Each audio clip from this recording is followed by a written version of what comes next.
250 শয্য general হাসপাতাল ফেনী, এটাকেও অকাজু বানায় ফেলাইছে। দেখেন, এটার ভিতরেও কোনো রুগী থাকার অবস্থান নেই।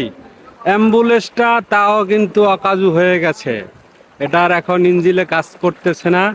অথচ রুগী, হাজার হাজার রুগী এই রাস্তাঘাটে বিভিন্ন জায়গায় পড়ে আছে, কেউ দেখার নাই।